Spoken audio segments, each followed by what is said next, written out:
Hello student, इस video में हम बात करेंगे राजस्थान के समाज कल्याण विभाग की उत्तर मैट्रिक छात्रवृत्ति योजना 2023 तो इसके ऑनलाइन फॉर्म फिलअप के बारे में। तो यदि आप एक स्टूडेंट हैं और आप इस योजना के लिए, इस स्कॉलरशिप के लिए ऑनलाइन फॉर्म फिल करना चाहते हैं, तो इसके लिए क्या कुछ आपके पास रिक्वायर्ड होना चाहिए, क्या कुछ डॉक्यूमेंट है वो आपके पास होने चाहिए, और इस स्कॉलरशिप के लिए कौन कौन से स्टूडेंट है वो अप्लाई कर सकते हैं। तो ये सारी कुछ आपको जानकारी है, इस स्कॉलरशिप की कंप्लीट जानकारी इस वीडियो में आपको मिलने वाली है। तो आपको आज की इस वीडियो को पूरा कंप्लीट है वो आपको देखना है। तो अब चलते हैं, वीडियो को शुरू करते हैं।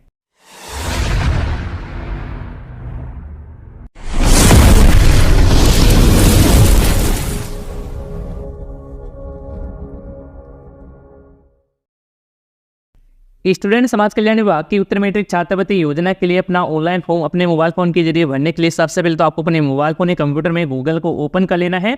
देन यहाँ पर आप गूगल के सर्च बार में लिखना है SSO। तो जैसे ही यहाँ पर आप SSO लिखकर आप सर्च करते हैं तो सर्च रिजल्ट में सबसे ऊपर ही आपको राजस्थान सिंगल साइन इन यानी कि SSO पोर्टल का जो लिंक है फर्स्ट में ही यहाँ पर आपको देखने को मिल जाता है। तो आपको इसी लिंक पर क्लिक है वो करना है। तो क्लिक करेंगे तो इस तरह से आपके सामने SSO पोर्टल है वो ओपन हो जाता है। तो यदि आपने इस SSO पोर्टल में अपना रजिस्ट्रेशन कंप्लीट किया हुआ है तो यहाँ पर आपको अपना यूजर नेम पासवर्ड डालकर आपको लॉगिन है वो कर लेना है। और यदि आपने इस SSO पोर्टल में अपना ऑलरेडी रजिस्ट्रेशन किया हुआ है लेकिन आपके पास लॉगिन करने के लिए यूजर नेम और पासवर्ड है वो नहीं है, तो आप अपना यूजर नेम पासवर्ड है वो कैसे किस प्रकार से आप फॉरगेट कर सकते हैं, रीसेट कर सकते हैं, या फिर आपने अपनी SSO प्रोफाइल है वो सेटअप नहीं कर रखा है तो वो कैसे किस प्रकार से करेंगे। तो इन सभी वीडियो का लिंक है इस वीडियो के नीचे डिस्क्रिप्शन पार्ट में आपको मिल जाएगा, चाहे तो आप उन वीडियो को देख सकते हैं और आपको जो भी SSO ID से रिलेटेड समस्या आती है उस समस्या को आप दूर कर सकते हैं। तो मैं फटाफट से यहाँ पर यूजर नेम और पासवर्ड डालकर लॉगिन है वो कर लेता हूँ। इसके बाद में स्टूडेंट आप SSO पोर्टल में सक्सेसफुली आप लॉगिन हो जाएंगे और यहाँ पर आपके सामने काफ़ी सारे सर्विसेज की एप्लीकेशन है वो देखने को मिल जाएगी। और यदि आपकी एप्लीकेशन शो नहीं होती है, इस तरह से देखने को मिलता है, तो यहाँ पर आपको अदर ऐप का यहाँ पर आपको एक लिंक दिया होता है, तो आप इस पर क्लिक करेंगे। इसके बाद में SSO पोर्टल पर उपलब्ध सभी एप्लीकेशन इस तरह से नज़र आने लग जाते हैं। तो इन सभी एप्लीकेशन में से आपको SJE स्कॉलरशिप का जो एप्लीकेशन आपको फाइंड करना है अपना स्कॉलरशिप के लिए ऑनलाइन फॉर्म भरने के लिए। तो फाइंड करने के लिए यहाँ पर आप देख सकते हैं कि सर्च बार है वो दिया गया है, तो आप इस पर क्लिक करके SJE यहाँ पर लिखेंगे या फिर SJE आप स्कॉलरशिप लिखेंगे तो आपको एप्लीकेशन सबसे ऊपर ही यहाँ पर आपको देखने को मिल जाएगा।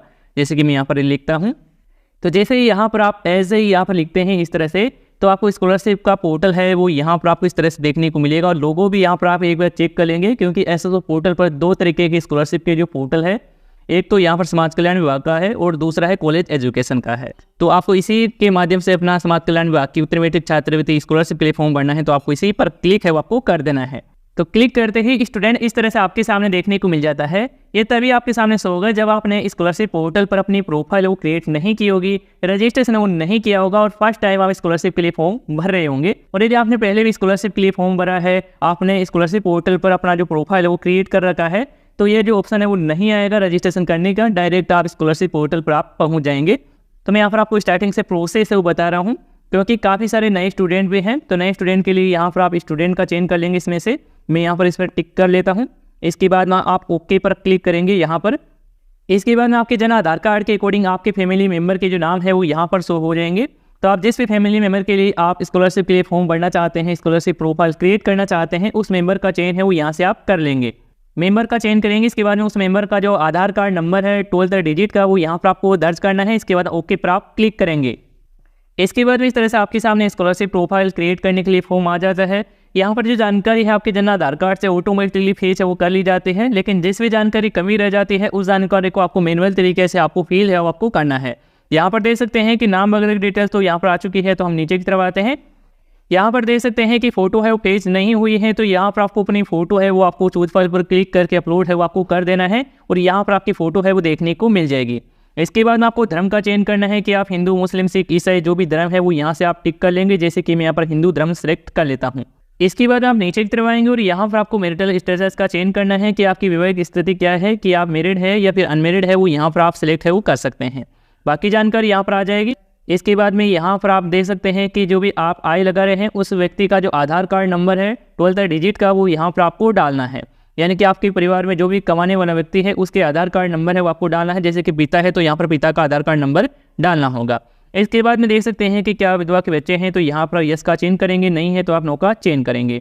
इसके बाद में देख सकते हैं कि क्या आप अनाथ है तो यहाँ पर यस का चयन करेंगे, नहीं है तो नो का चयन कर लेंगे। और यहाँ पर आपसे पूछा जा रहा है कि आप सर्व विधवा है तो यहाँ पर यस का चयन करेंगे, नहीं है तो नो का चयन कर लेंगे। इसके अलावा देख सकते हैं कि क्या आपने सर्वे का तलाक दिया है तो यहाँ पर अपने अकॉर्डिंग सेलेक्ट कर लेंगे यस या नो में। और यहाँ पर देख सकते हैं स्टूडेंट का जो मोबाइल नंबर है वो यहाँ पर आपको डालना है, चालू मोबाइल नंबर ही आपको डालना है जो एक्टिव हो। इसके बाद में यहाँ पर आपको स्टूडेंट की जो ईमेल आईडी है वो भी यहाँ पर आपको डालना है। इसके बाद में आपको वैलिडेट पे आपको क्लिक करना होगी, ऑलरेडी फिल है तो यहाँ पर आपको इसे ही रहने देना है। इसके बाद आप नीचे की तरफ आ जाएंगे। इसके बाद में आप नीचे की तरफ आएंगे तो इसमें आपको एड्रेस संबंधी जानकारी है वो देखने को मिलेगी। तो पहले तो आपको एरिया का चुनाव करना होगा कि आप रूरल एरिया से हैं यानी कि आप ग्रामीण क्षेत्र से हैं या फिर शहरी क्षेत्र से, वो आप अपने अकॉर्डिंग सेलेक्ट करेंगे। इसके बाद उसी के अकॉर्डिंग यहाँ पर अपना एड्रेस वो यहाँ पर आप कंप्लीटली फिल कर देंगे। अपना डिस्ट्रिक्ट का नाम है, ब्लॉक का नाम है, यहाँ पर आप सिलेक्ट है वो कर लेंगे। जैसे कि मैं यहाँ पर डिस्ट्रिक्ट अपना जयपुर सेलेक्ट कर लेता हूँ, आप अपने अकॉर्डिंग सेलेक्ट कर लेंगे। इसके बाद में यहाँ पर आपको अपने ब्लॉक का नाम है, पंचायत समिति है वो यहाँ पर आप सिलेक्ट कर लेंगे। इसके बाद में आपका जो गांव का नाम है वो यहाँ पर आप सिलेक्ट कर लेंगे। इसके बाद में आपको विलेज का नाम है वो देखने को मिल जाएगा तो वो आप अपने अकॉर्डिंग सिलेक्ट कर लेंगे। इसके बाद अपनी तहसील भी यहाँ पर आप अपने अकॉर्डिंग सेलेक्ट कर लेंगे। नीचे की तरफ आएंगे और यहाँ पर आपको अपने पोस्ट ऑफिस का जो नाम है वो यहाँ पर आपको डालना है, जो भी जहाँ पर आपकी पोस्ट ऑफिस लगती है। इसके बाद एरिया के हिसाब से पिन कोड है 6 डिजिट का, वो यहाँ पर आपको दर्ज करना होगा। इसके बाद में यहाँ पर देख सकते हैं कि आपका जो करंट एड्रेस और परमानेंट एड्रेस सेम है तो यहाँ पर आपको नो का ही चयन है वो आपको रहने देना है। अलग अलग है तो यहाँ पर इसमें यस का चयन है वो आपको करना हो। अलग से एड्रेस की जानकारी आपको फिल करने के लिए आ जाएगा, आप अपने अलग से एड्रेस की जानकारी फिल कर सकते हैं। इसके बाद आपको निर्वाचन क्षेत्र का आपको अपने एरिया के हिसाब से आपको चुनाव करना होगा। इसमें यहाँ पर आपको एमपी निर्वाचन क्षेत्र का चुनाव करेंगे, जो भी आता है वो यहाँ पर आपको सिलेक्ट कर लेना है। इसके बाद में आपको एमएलए का चुनाव करना है, एमएलए कौन सा क्या लगता है वो यहाँ पर आप अपने अकॉर्डिंग सिलेक्ट पर क्लिक करके सिलेक्ट कर सकते हैं। इसके बाद में यहाँ पर आपको बैंक अकाउंट की डिटेल्स है वो यहाँ पर आपको नजर आ जाएगी। तो इसमें सबसे पहले आपसे पूछा जा रहा है कि आपका जो खाता है वो जनधन खाता है तो यहाँ पर आपको यस का चुनाव करना है, नहीं है तो आप नो का चुनाव कर लेंगे। तो इसमें मैं यहाँ पर नो का चुनाव कर लेता हूँ। इसके बाद आप नीचे की तरफ आएंगे। इसके बाद में यहाँ पर आपकी जो बैंक अकाउंट की जानकारी है आपके जन आधार कार्ड से ऑटोमेटिकली फेच है वो कर ली जाएगी। हमारे केस में किसी टेक्निकल इशू के कारण यहाँ पर फेच नहीं हो पाई, क्योंकि रिसेंट में स्कॉलरशिप पोर्टल है वो यहाँ पर शुरू हुआ है, फॉर्म शुरू हुए हैं तो यहाँ पर इसी कारण से टेक्निकल इशू आ रहा होगा। और यदि आप अपनी बैंक की जानकारी चेंज करना चाहते हैं तो आप अपने जन आधार कार्ड को ही अपडेट करेंगे। जन आधार कार्ड को कैसे किस प्रकार से अपडेट करना है इसकी ऑलरेडी है वीडियो बनाई हुई है, तो वीडियो देखने के लिए उस वीडियो का लिंक इस वीडियो के नीचे डिस्क्रिप्शन पार्ट में आपको मिल जाएगा, चाहे तो आप उस वीडियो को देख सकते हैं। इसके बाद में आपको अपने जो बैंक अकाउंट के जो MICR कोड है वो यहाँ पर आपको दर्ज करना होगा। इसके बाद में यहाँ पर आपको अपने डॉक्यूमेंट वगैरह की डिटेल्स है वो आपको सिलेक्ट करना होगा। तो सबसे पहले तो यहाँ पर पूछा जा रहा है कि आपका जो मूल्य वहाँ से जारी किया गया जो जिला है वो कौन सा है, वो यहाँ पर आप अपने अकॉर्डिंग सिलेक्ट कर लेंगे। जैसे कि मैं यहाँ पर अपने अकॉर्डिंग जयपुर जिला है वो सिलेक्ट कर लेता हूँ। आप अपने अकॉर्डिंग जो भी जिला होता है वो आप सिलेक्ट कर सकते हैं अपने मूल निवास में देखकर। इसके बाद में यहाँ पर आप देख सकते हैं कि मूल निवास जारी करने वाला जो तहसील कौन सा है वो यहाँ पर आप सिलेक्ट कर लेंगे। इसके बाद में देख सकते हैं कि यदि विवाहित महिला है और विवाहित महिला के लिए आप स्कॉलरशिप के लिए फॉर्म भर रहे हैं तो आपसे विवाह प्रमाण पत्र है वो मांगा जाएगा, तो आपको अपना विवाह प्रमाण पत्र भी आपको अपलोड है वो आपको करना होगा। और यदि आप एक स्टूडेंट है तो आपसे कास्ट सर्टिफिकेट है या फिर मूल निवास प्रमाण पत्र भी मांगा जा सकता है। यहाँ पर ऑप्शन आ जाता है, जो भी मांगा जाता है उसको आपको अपलोड आपको करना होगा। इसमें देख सकते हैं कि 10th क्लास की जो मार्कशीट है वो मांगी जा रही है। जो भी आपने उत्तीर्ण किया है उसका जो ईयर है वो आपको सिलेक्ट करना होगा, जिस ईयर में आपने पासिंग किया है। तो मैं यहाँ पर अपने अकॉर्डिंग सिलेक्ट है वो कर लेता हूँ। इसके बाद में आपको बोर्ड का चयन है वो करना होगा कि कौन से आपने बोर्ड से अपना 10th क्लास पासिंग किया है, जैसे कि राजस्थान बोर्ड है या फिर आपने सेंट्रल बोर्ड यानी कि केंद्र बोर्ड से किया है, तो वो आप अपने अकॉर्डिंग सिलेक्ट कर लेंगे। सिलेक्ट करने के बाद आप नीचे की तरफ आएंगे और यहाँ पर आपको अपने 10th क्लास के जो रोल नंबर है वो यहाँ पर आपको दर्ज करने होंगे अपने मार्कशीट में देखकर। इसके बाद आपको वैलिडेट रोल नंबर पर आपको क्लिक कर देना है। इसके बाद में आपका जो रिजल्ट है ऑटोमेटिकली इसमें यहाँ पर फेच है वो कर लिया जाएगा। यदि आप ओल्ड रिजल्ट डालते हैं तो ऑटोमेटिकली फेच नहीं होता है। आपको अपने 10th क्लास की मार्कशीट ही आपको ऑनलाइन आपको यहाँ पर अपलोड करने का ऑप्शन आ जाएगा, उस पर क्लिक करके अपलोड है वो आपको करना होगा। यदि ऑटोमेटिकली पेज हो जाती है तो आपको अपलोड करने की कोई आवश्यकता नहीं होगी। इसके बाद आप नीचे की तरफ आएंगे और यहाँ पर आपको डिक्लेरेशन है वो दिया गया है, तो आप इसे एक बार जरूर पढ़ लेंगे। इसके बाद में यहाँ पर आपको चेकबॉक्स दिए गए हैं, इस पर आप टिक करेंगे। तो जैसे यहाँ पर आप टिक करेंगे तो यहाँ पर आपको सबमिट का ऑप्शन है वो दिखाई देगा, तो आप उस पर क्लिक करके आप अपने स्कॉलरशिप प्रोफाइल वो क्रिएट कर सकते हैं। आप अपना रजिस्ट्रेशन को कंप्लीट कर सकते हैं स्कॉलरशिप के लिए फर्स्ट टाइम। तो जैसे आपकी स्कॉलरशिप प्रोफाइल क्रिएट हो जाते हैं, इसके बाद में आप फिर से स्कॉलरशिप पोर्टल पर क्लिक करके आते हैं तो डायरेक्ट स्कॉलरशिप पोर्टल है वो इस तरह से ओपन हो जाता है। और इसमें यहाँ पर आपको एक महत्वपूर्ण सूचना भी दी गई है, इसको आपको जरूर आपको पढ़ लेना है। इसमें बताया जा रहा है कि विद्यार्थी द्वारा एक बार आवेदन फॉर्म भर देते हैं, यानी कि अपना स्कॉलरशिप के लिए फॉर्म भर देते हैं, तो आपको सस्ता यानी कि आपको अपनी कॉलेज में जाकर हर महीने आपको बायोमेट्रिक है वो आपको करवाना होगा। नहीं तो आपकी स्कॉलरशिप है वो विभाग को यहाँ पर अग्रसित नहीं की जाएगी, भेजी नहीं जाएगी और आपकी स्कॉलरशिप नहीं आ पाएगी। तो ये आपको विशेष तौर पर आपको ध्यान रखना है। इसके साथ ही यहाँ पर देख सकते हैं कि 2023-24 के जो विद्यार्थी है जो स्कॉलरशिप के लिए फॉर्म भरेंगे, वे अपना जो बैंक अकाउंट है उसमें का ही लगाएंगे। आप अपनी माता या फिर पिता का जो बैंक अकाउंट है वो ऐड नहीं कर पाएंगे, उसमें आपका जो स्कॉलरशिप का पैसा वो नहीं आ पाएगा। तो ये आपको विशेष तौर पर आपको ध्यान रखना है। यदि आपका बैंक अकाउंट नहीं है तो आप खुलवा लेंगे और आप अपने फैमिली के जन आधार कार्ड में आप ऐड करवा लेंगे, यानी कि लिंक आप करवा लेंगे। इसके बाद में ही आपको स्कॉलरशिप के लिए फॉर्म भरना है। तो यहाँ पर हमने जानकारी पढ़ ली है। इसके बाद ओके पर आप क्लिक करेंगे। तो यहाँ पर आप देख सकते हैं कि स्कॉलरशिप पोर्टल है आपके सामने इस तरह से ओपन हो जाएगा। अभी यहाँ पर देख सकते हैं कि अभी मैंने यहाँ पर किसी भी स्कॉलरशिप के लिए फॉर्म पहले नहीं भर रखा है, तो यहाँ पर स्कॉलरशिप की जानकारी है, फॉर्म की जानकारी है वो नहीं देखने को मिल रही है। यदि आप फॉर्म भर देते हैं तो यहाँ पर आपको जानकारी है वो देखने को मिल जाएगी और यहाँ से आप फॉर्म का स्टेटस है वो चेक कर पाएंगे। तो यदि आप नए एप्लीकेशन फॉर्म भरना चाहते हैं, नए स्कॉलरशिप के लिए आवेदन करना चाहते हैं, तो आवेदन करने के लिए यहाँ पर आपको 3 लाइन दिखाई दे रही है, तो आपको इसी पर आपको क्लिक कर देना है। अभी क्लिक करने के बाद इस तरह से देखने को मिलता है, आपके सामने कोई सर्विस नहीं देखने को मिलती है, तो यहाँ पर इस पर क्लिक करेंगे और यहाँ पर आपके सामने देखने को मिल जाएगा। तो यदि आप नया आवेदन करना चाहते हैं तो यहाँ पर इसमें न्यू एप्लीकेशन करके देखने को मिलेगा, तो आप इस पर क्लिक करेंगे। इसके बाद में इस तरह से आपके सामने देखने को मिलेगा, तो आप नीचे की तरफ आएंगे। तो यहाँ पर आपकी जो पर्सनल डिटेल्स है, जानकारी है वो देखने को मिल रही है, तो आप एक बार कंफर्म कर लेंगे, नीचे की तरफ आएंगे फिर। और इसमें पूछा जा रहा है कि आपका जो अकाउंट है वो जनधन है, तो यहाँ पर इसमें क्लिक करेंगे यस पर, नहीं है तो आप नो का चेंज करेंगे। बाकी जानकारी है आपके जन आधार कार्ड से ऑटोमेटिकली फेच है वो हो चुकी है। और यहाँ पर आपको ब्रांच का नाम है और यहाँ पर आपको अपना बैंक का स्टेट है वो सिलेक्ट करना होगा, जो भी आपका राज्य। इसके बाद में यहाँ पर आपको स्टूडेंट के मोबाइल नंबर और ईमेल आईडी है वो देखने को मिल जाएगी। यदि आप चेंज करना चाहते हैं तो यहाँ से आप कर सकते हैं और आपको इनको वैलिडेट भी आपको करना होगा। वैलिडेट करने के लिए यहाँ पर आपको वैलिडेट पर क्लिक करना है। इसके बाद इन मोबाइल नंबर पर ओटीपी आएगा, ओटीपी डाल देंगे। तो जैसे आप ओटीपी डालकर आप वैलिडेट करेंगे तो इस तरह से आपके सामने ग्रीन कलर में देखने को मिल जाएगा कि आपका मोबाइल नंबर है वो वैलिडेट हो चुका है। इसके बाद आपको अपनी ईमेल आईडी भी आपको इसी तरह से आपको वैलिडेट करना होगा। ईमेल आईडी पर भी एक ओटीपी भेजा जाएगा, उस ओटीपी को डालेंगे तो ये भी यहाँ पर वैलिडेट हो जाएगी, जैसे कि यहाँ पर आप देख सकते हैं इस तरह से। इसके बाद में आप नीचे की तरफ आएंगे और यहाँ पर आपको जानकारी दी गई है, एक बार आपको पढ़ लेना है। इसके बाद में आपको चेकबॉक्स पर टिक करना है, यानी कि यहाँ पर टिक करेंगे इस तरह से। इसके बाद में आपको सबमिट वाले बटन पर आपको क्लिक कर देना है, जैसे कि मैं यहाँ पर सबमिट पर क्लिक करता हूँ तो इस तरह से आपके सामने देखने को मिलेगा। और यहाँ पर आपको अलर्ट मैसेज हो रहा है कि आप श्योर है कि आप सबमिट करना चाहते हैं, तो आप यस पर क्लिक कर देंगे। इसके बाद में आपकी जो जानकारी है वो सबमिट हो जाएगी और इस तरह से आपको मैसेज है वो हो जाएगा कि आपकी जो बैंक डिटेल्स है और आपका जो मोबाइल नंबर है वो सक्सेसफुली यहाँ पर सबमिट हो चुका है। इसके बाद क्लोज पर आप क्लिक करेंगे।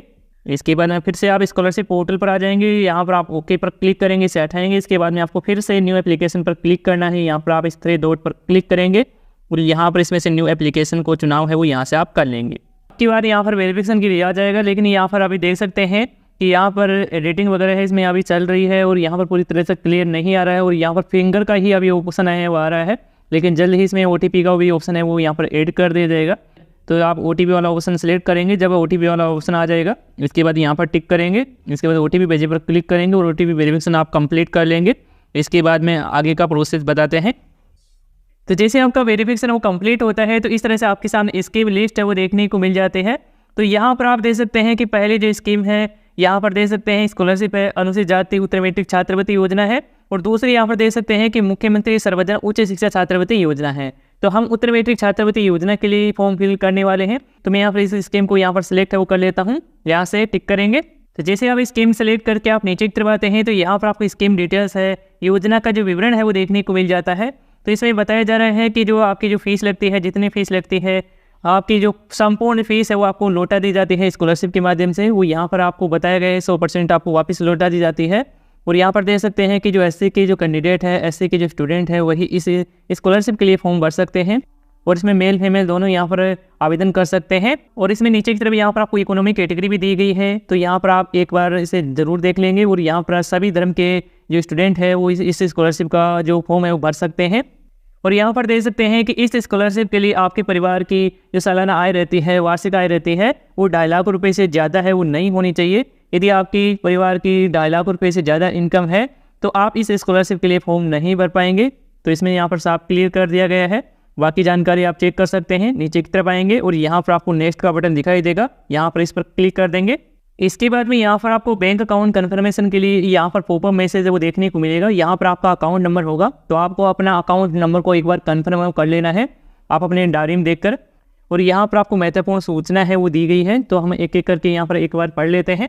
तो इसमें बताया जा रहा है कि 17/2023 तो इसमें आवेदक एक वर्ष में केवल एक ही आवेदन कर सकता है। और छात्रवृत्ति पोर्टल पर 2023 तो इसे सेमेस्टर वार आवेदक की अनुमति है वो नहीं है, यानी कि जिन स्टूडेंट के सेमेस्टर रहते हैं और सेमेस्टर वाई यहाँ पर स्कॉलरशिप के लिए आवेदन नहीं कर पाएंगे, ईयरली वाई आप स्कॉलरशिप के लिए फॉर्म भर पाएंगे, इसमें साफ क्लियर किया गया है। और यहाँ पर देख सकते हैं सेकंड नंबर पर दिया गया है कि विद्यार्थी जन आधार कार्ड से ही अपना जो बैंक अकाउंट लिंक करेगा और यहाँ पर अपने अकाउंट में ही स्कॉलरशिप प्राप्त करेगा। यदि आप अपने माता पिता का लगाते थे पहले, अब आप नहीं लगा पाएंगे। इसके अलावा इसमें बताया जा रहा है कि आप जो भी स्कॉलरशिप फॉर्म में जो भी आप बैंक अकाउंट लिंक करेंगे, आप अपना उस बैंक अकाउंट में मिनिमम 5,000 रुपये होना चाहिए, कोई प्राइवेट बैंक है तो। और यदि सरकारी बैंक है यानी कि गवर्नमेंट बैंक है जैसे कि SBI है या फिर बैंक ऑफ बड़ौदा है, तो उसमें 1,000 रुपये मिनिमम होना चाहिए, तभी आपकी स्कॉलरशिप है वो आ पाएगी। इसमें साफ है वो क्लियर किया गया है और आप एक बार ज़रूर पढ़ लेंगे। इसके अलावा इसमें बताया जा रहा है कि आपकी जो छात्रवृत्ति राशि है, आपकी जो स्कॉलरशिप है वो 30,000 रुपये से अधिक होती है, तो आपका जो बैंक अकाउंट है वो माइनर नहीं होना चाहिए। यदि माइनर है तो आपको सामान्य कर लेना है, यानी कि आपको अपना खुद का ही जो बैंक अकाउंट है उसको करवा लेना है। इसके अलावा यदि यहाँ पर जो बैंक अकाउंट दिख रहा है इसे आप चेंज करना चाहते हैं, तो इसके लिए आपको अपने जन आधार कार्ड को ही अपडेट करना होता है। जन आधार कार्ड को कैसे किस प्रकार से अपडेट करना है तो है उस वीडियो का लिंक इस वीडियो के नीचे डिस्क्रिप्शन पार्ट में आपको मिल जाएगा, चाहे तो आप उस वीडियो को देख सकते हैं। इसमें यहाँ पर जानकारी बताई गई है। और यहाँ पर 6 नंबर पॉइंट पर देख सकते हैं कि बैंक विवरण में किसी भी प्रकार की त्रुटि अथवा खाता बंद होने के कारण भुगतान असफल होने पर पुनः भुगतान नहीं होगा और यहाँ पर विद्यार्थी की सभी जिम्मेदारी रहेगी। तो आपको ये विशेष तौर पर आपको ध्यान रखना है जब भी आपकी स्कॉलरशिप आए। और यहाँ पर देख सकते हैं कि अनुसूचित जाति के आवेदकों को भारत सरकार से मिलने वाला सेंटर शेयर, यानी कि जो भी आपकी 40% या 60% जो भी केंद्र सरकार के द्वारा पैसा आता है स्कॉलरशिप का, ये जो स्कॉलरशिप है आपके आधार कार्ड के साथ जो बैंक लिंक होता है उसी में यहाँ पर ट्रांसफ़र होती है। तो आपको अपने आधार कार्ड को भी अपने बैंक अकाउंट से लिंक है वो कर लेना है। तो ये सभी जानकारी है वो आप एक एक करके आप पढ़ेंगे तो आपको सारी जानकारी है वो मालूम हो जाएगी। तो ये सभी जानकारी को आप एग्री करते हैं तो यहाँ पर आप यस पर क्लिक करेंगे। इसके बाद में इस तरह से आपके सामने स्कॉलरशिप के लिए फॉर्म है वो ओपन हो जाता है। तो इस स्कॉलरशिप फॉर्म में सबसे पहले तो यहाँ पर आपको शैक्षणिक सत्र है वो 2023-24 करके देखने को मिलेगा। और यहाँ पर आपको सिलेक्ट करना होगा कि आप कॉलेज लेवल पर पढ़ाई कर रहे हैं या फिर स्कूल या पॉलिटेक्निक कोर्स कर रहे हैं, तो वो आप अपने अकॉर्डिंग यहाँ से आप सिलेक्ट कर लेंगे। जैसे कि मैं यहाँ पर यूनिवर्सिटी का चयन है वो कर लेता हूँ। इसके बाद में यहाँ पर आपको यूनिवर्सिटी का जो स्टेट है, राज्य है, वो यहाँ पर आपको सिलेक्ट करना होगा। तो आपकी यूनिवर्सिटी कौन से स्टेट में है वो यहाँ से आप अपने अकॉर्डिंग सिलेक्ट कर सकते हैं। इसके बाद में यहाँ पर आपको यूनिवर्सिटी का नाम है वो सिलेक्ट करना होगा, तो आप अपने अकॉर्डिंग सिलेक्ट कर लेंगे। जैसे कि मैं यूनिवर्सिटी ऑफ राजस्थान है वो सिलेक्ट कर लेता हूँ। इसके बाद में यहाँ पर आपको संस्थान का जो नाम है वो सिलेक्ट करना होगा। तो यहाँ पर आपके सामने अलग अलग कॉलेज है वो के नाम देखने को मिलेंगे, तो आपकी जो भी कॉलेज है उसी का चयन है वो इसमें से आपको करना है। और यहाँ पर आपको एक नोट में मिल जाता है कि सही शिक्षण संस्थान का ही आपको चयन करना है, अन्यथा यदि आप आवेदन कर देते हैं आपका फॉर्म सबमिट हो जाता है, इसके बाद में आप चेंज भी नहीं कर पाएंगे और आपकी स्कॉलरशिप है वो अटक जाएगी, वो ध्यान रखना है। तो यहाँ पर आप सख्त कर दिया गया है, तो इसे मैं क्लोज कर लेता हूँ। इसके बाद में आपके कॉलेज में जो भी क्लास अवेलेबल हो उसके नाम है वो यहाँ पर शो हो जाएगी, जैसे कि आर्ट्स है, कॉमर्स है और यहाँ पर साइंस है। तो आप अपने अकॉर्डिंग सेलेक्ट कर लेंगे जिस कोर्स में आप अध्ययनरत है। जैसे कि मैं यहाँ पर आर्ट्स सेलेक्ट करता हूँ। इसके बाद नीचे की तरफ आएंगे और यहाँ पर आपको अपना जो वर्ष का चयन करना है कि आप कौन से ईयर में, जैसे कि फर्स्ट ईयर में है तो आप फर्स्ट ईयर सेलेक्ट करेंगे, सेकेंड ईयर के लिए कर रहे हैं तो सेकेंड ईयर का चुनाव करेंगे, थर्ड ईयर है तो थर्ड ईयर चुनाव करेंगे, तो आप अपने अकॉर्डिंग सेलेक्ट कर लेंगे। जैसे कि मैं यहाँ पर फर्स्ट ईयर ही सिलेक्ट कर लेता हूँ। इसके बाद में आपको एडमिशन की जो डेट है वो यहाँ पर आपको सिलेक्ट करना होगा। तो आपने जिस दिन कॉलेज में एडमिशन लिया है और यदि आपके सरकारी कॉलेज में एडमिशन हुआ है तो आपने जब आपने डॉक्यूमेंट वेरिफिकेशन कंप्लीट कर दिया तो आपकी फाइनल जो प्रवेशित विद्यार्थी की लिस्ट जारी हुई थी उस डेट को यहाँ पर आपको डाल देना होगा। के बाद में यहाँ पर आपको अंतिम परीक्षा उत्तीर्ण की है उसकी जानकारी को आपको सिलेक्ट करना है। इसमें देख सकते हैं कि 10th है वो 12th है। तो यदि आप फर्स्ट ईयर के लिए आवेदन कर रहे हैं तो आपने 12th पास किया होगा या फिर अदर को आपने कोर्स कर रखा है तो वो भी आप सिलेक्ट कर सकते हैं। तो मैं यहाँ पर 12th क्लास है वो सिलेक्ट कर लेता हूँ। इसके बाद बोर्ड का चयन करना है कि आप राजस्थान बोर्ड से हैं या फिर सेंट्रल बोर्ड से हैं, वो अपने अकॉर्डिंग सिलेक्ट कर सकते हैं। जैसे कि मैं यहाँ पर राजस्थान बोर्ड का ही चयन है वो कर लेता हूँ। इसके बाद आपको पासिंग ईयर का चयन है वो आपको करना है कि कौन से ईयर में आपने पास किया है, तो आप अपने अकॉर्डिंग सिलेक्ट करेंगे। इसके बाद में आपको अपने जो एग्जामिनेशन के रोल नंबर है, यदि आपने 12th क्लास सेलेक्ट किया है तो 12th क्लास के ही आपको अपने एग्जामिनेशन के रोल नंबर है वो आपको डालना है। इसके बाद में आपको वैलिडेट रोल नंबर पर क्लिक करना है। जैसे आप वैलिडेट पर क्लिक करेंगे तो यहाँ पर आपकी जो परसेंटेज है ऑटोमेटिक आपके रोल नंबर के अनुसार फेच है वो कर ली जाएगी। यदि फेच नहीं होती है तो आपको मार्कशीट है वो आपको अपलोड करने की आवश्यकता होगी और आपको मार्कशीट आपको अपलोड करना होगा। इसके बाद आप नीचे की तरफ आएंगे और यहाँ पर देख सकते हैं कि क्या आप छात्रावासी हैं, तो यहाँ पर यस का चयन करेंगे। यदि आप छात्रावास में रहते हैं, नहीं रहते हैं तो यहाँ पर इसमें नो का ही चयन है वो आप कर लेंगे। और यहाँ पर देख सकते हैं कि यदि आप सफाई कर्मचारी के पुत्र या पूरे पुत्री हैं तो यहाँ पर इसमें यस का चयन करेंगे, नहीं है तो आप नो का चयन कर लेंगे।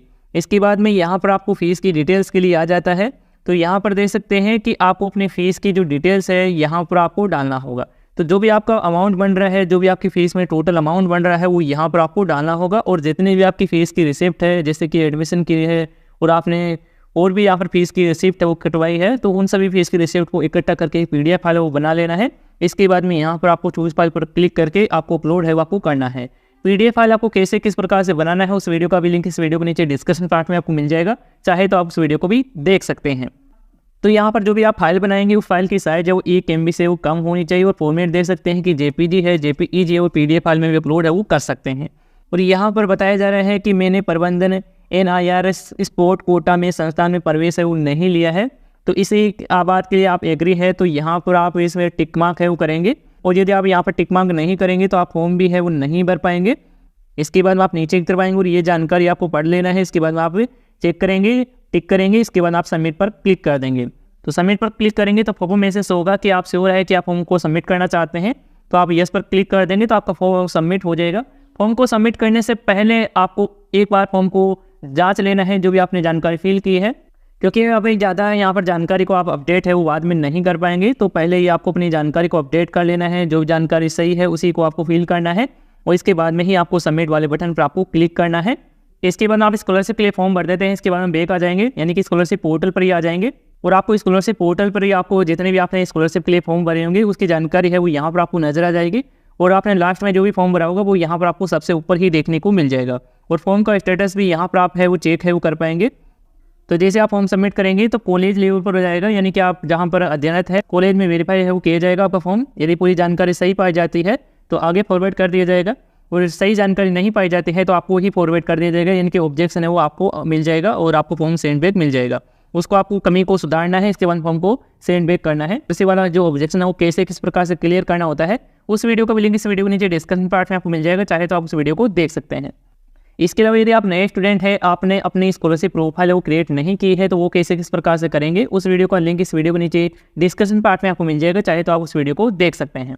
तो यदि स्टूडेंट आपको इस स्कॉलरशिप फॉर्म को भरने में किसी प्रकार की समस्या आती है, कोई एरर है वो देखने को मिलता है, तो आप हमें कमेंट करके आप बता सकते हैं। तो स्टूडेंट आज की वीडियो की जानकारी पसंद आई है तो इस वीडियो को लाइक कर दीजिएगा। चैनल पर यदि नए हैं तो चैनल को सब्सक्राइब करके नोटिफिकेशन बेल आप जरूर दबा लीजिएगा। तो इस वीडियो में अभी के लिए इतना ही, और यदि आपको इसी से रिलेटेड कोई सवाल है, सुझाव है तो आप हमें कमेंट में बता सकते हैं। धन्यवाद दोस्तों।